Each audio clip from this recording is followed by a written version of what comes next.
안녕하세요, 미스토리입니다. 오늘 위대한 수업 5강에서는 리더의 도덕이라는 주제로 소프트파워와 도덕적 가치에 대한 강의가 펼쳐졌습니다. 그럼 도덕적 가치가 리더십과 어떤 연관이 있는지 한번 살펴볼까요? 조지프 나이의 위대한 수업 5강 요약, 지금부터 시작합니다.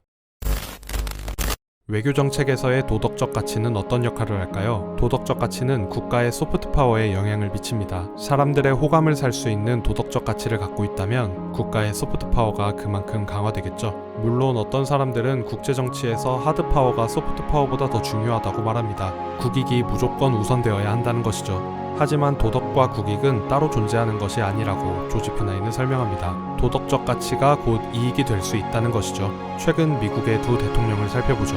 도널드 트럼프 대통령과 조 바이든 대통령은 매우 대조적인 성향을 가졌습니다. 트럼프는 미국 우선주의에 입각한 정책을 펼쳤고, 반면에 바이든은 그보다 동맹국과 국제기구를 중요시 여겼죠.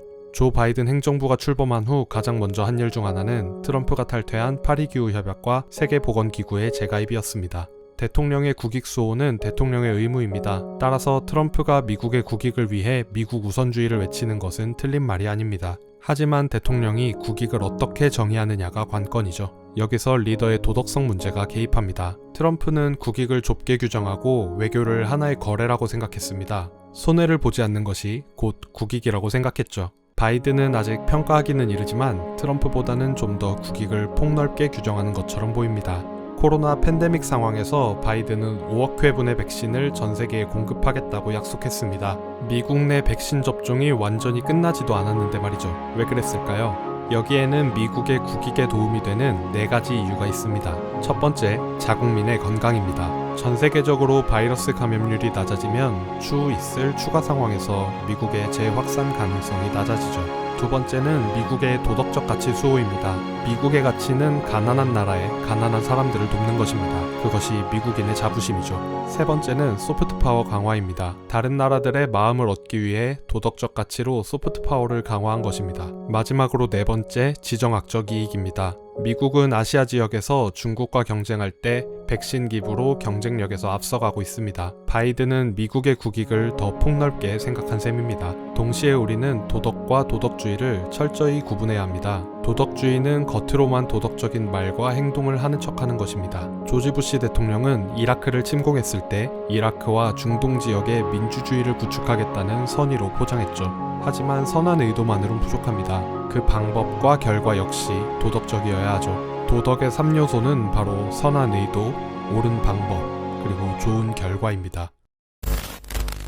조지프 나이는 미국의 가치는 곧 인권 수호라고 말합니다. 그것이 미국을 규정한다고 말이죠. 하지만 외교 정책에서 인권 정책만 있고 다른 정책은 없다면 제대로 된 외교 정책이 될 수 없습니다. 조지프 나이는 사우디아라비아의 자말 카슈크지 암살 사건을 예를 들어 설명합니다. 자말 카슈크지는 사우디의 반정부 언론인이었는데 2018년 터키에 있는 사우디 영사관에서 살해당했습니다. 이 사안에 대해 당시 트럼프 대통령은 사우디와의 국책 사업을 위해 발언을 피했습니다. 이것은 큰 파장을 일으켰는데요. 미국의 보수 집단들도 미국의 가치를 언급하지 않았다며 지적할 정도였죠. 그리고 2020년 미국 대선 당시 바이든은 이를 두고 트럼프를 비난했습니다. 바이든이 대통령이 되고 상황이 크게 달라졌을까요? 바이든은 미국의 가치를 지키고 싶었지만 여기엔 안보와 경제 문제도 달려 있습니다. 그래서 바이든은 직접 언급을 피했습니다. 대신 정보기관을 통해 사우디 왕세자를 암살 배후로 지목하고 관련자들을 미국에 들어오지 못하게 하는 것으로 마무리했죠. 너무 무른 대처가 아니냐는 비판 여론도 있었지만 바이든은 너무 강경하게 대처하는 것은 미국의 국익에 해를 끼칠 수 있다고 생각했습니다. 이처럼 인권 수호와 외교적 가치 사이에서는 딜레마가 발생합니다. 그리고 이 사이의 절충 지점을 찾기 위해 항상 노력해야 합니다.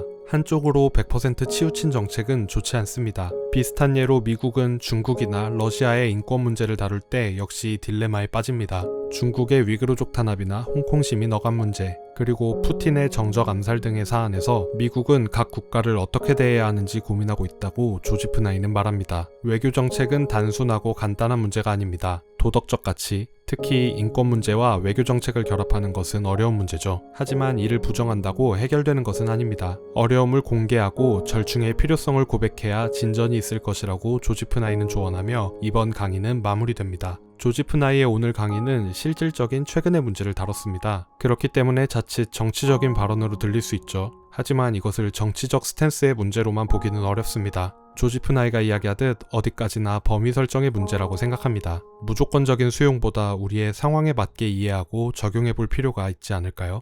그럼 오늘도 좋은 하루 되세요. 유바.